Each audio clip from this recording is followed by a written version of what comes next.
News tonight में आपका स्वागत है। मैं हूं भूपेश कोहली और अब खबरों का सिलसिला विस्तार से शुरू करते हैं। सबसे पहले बात अहमदाबाद की, जहां के आयकर विभाग के पास 13,800 करोड़ रुपए के कालेधन का खुलासा करने वाला real estate agent Mahesh Shah को हिरासत में लिया गया है। इनकम टैक्स विभाग ने महेश शाह को हिरासत में लिया। इससे पहले महेश शाह मीडिया के सामने पेश हुआ। उसने जो खुलासे किए उससे गुजरात की राजनीति में आने वाले दिनों में भूचाल आ सकता है। महेश शाह ने कहा कि उसे लालच दिया गया और फंसाया गया। ये पैसा उसका अपना नहीं बल्कि नेता, अधिकारी और बिल्डर्स का है। उसे इसे दिखाकर हिस्सा देने की बात कही गई। महेश शाह ने अपनी जान को भी अब खतरा बताया है। साथ ही कहा कि वो मीडिया और इनकम टैक्स विभाग के सामने सारे खुलासे करेगा। महेश शाह ने दावा किया कि उसने और उनके चार्टर्ड अकाउंटेंट ने कालेधन का खुलासा किया है।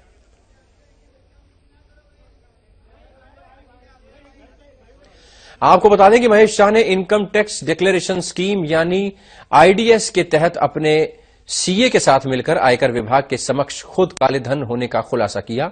महेश शाह को आयकर विभाग को करीब 1500 करोड़ रुपए बतौर टैक्स 28 नवंबर से पहले भरने थे, लेकिन उसने ऐसा नहीं किया। महेश शाह अहमदाबाद के जोधपुर इलाके का रहने वाला है।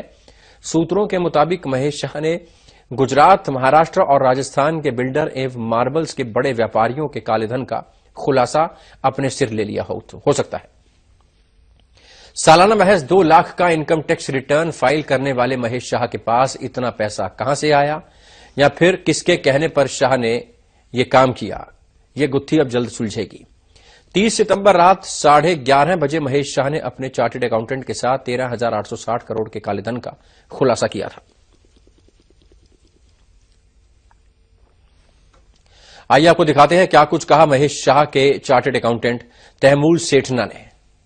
सर एक चीज बताइए कि इतना बड़ा अमाउंट डिस्क्लोज करना चाहते थे, जैसा कि आप पहले बता रहे हैं, पहले से तो आप 2013 से संपर्क में थे पर आपके रेगुलर क्लाइंट नहीं थे, ठीक है। तो क्या जब इतनी बड़ी अमाउंट डिस्क्लोज करने वाले थे, आपने उनके पुराने टैक्स रिटर्न या उनका कोई बैकग्राउंड चेक करने की कोशिश तक नहीं की? देखो, हमारे पास कोई भी आता है, हमको उसकी फाइनेंशियल स्टेटस मालूम तो थी क्या है, लेकिन उनके कॉन्टैक्ट्स और जो उनका जो बैकग्राउंड था और जो उठने बैठने का था जिन के साथ, और जो उससे हमको पता था कि he has something big with him and behind him.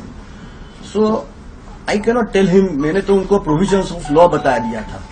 हमारी ड्यूटी इतनी होती है कि as a chartered accountant we are supposed to show him the provisions of the law कि भी देखिए what you are entering into is very serious. इतनी बड़ी अमाउंट है, आप समझ सकते हो कि इतनी बड़ी अमाउंट के कॉन्सिक्वेंसेज क्या हो सकते हैं। इतनी बड़ी अमाउंट जब आप डिक्लेयर करते हो तो it is going to be a big thing in India. हाँ, मेरे इनकम टैक्स का को फायदा होगा। क्या बातचीत हुई थी सर कमिश्नर के साथ में? एग्जैक्टली कितनी देर और क्या बातचीत हुई थी? She sat for half an hour और सो 30 मिनट्स बैठे होंगे, आई डोंट रिकलेक्ट एग्जैक्टली। और वो 30 मिनट्स में यही डेलिब्रेट हुआ था। कमिश्नर सीसी, जो प्रिंसिपल सीसी, उन्होंने समझाया था और मेरे क्लाइंट को उसका सिक्योरिटी और सीक्रेसी का 2 चीज का वो था और लॉजिस्टिक्स के लिए हेल्प चाहिए थी। So he had asked the commissioner के मेरी बात की, ये मेरी डिक्लेरेशन को सीक्रेट रखोगे कि नहीं, और उन लोग ने सीक्रेट रखा ही था।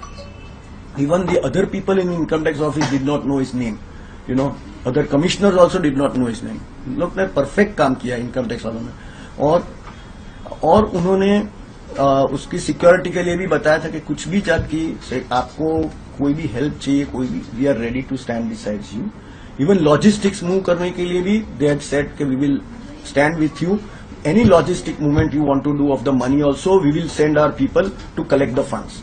सर आपने ये बताया कि जैसे उनके बैकग्राउंड के बारे में आप जानते थे, उनके कॉन्टेक्ट्स किसके साथ थे, क्या थे, आप उनके बारे में, उनके पीछे कौन है, ये सब जानते थे। तो क्या ये माने कि आपको पता था कि उनके पास इतना पैसा नहीं और वो किसी और का पैसा लगा रहे हैं? क्या नहीं, ऐसा नहीं था।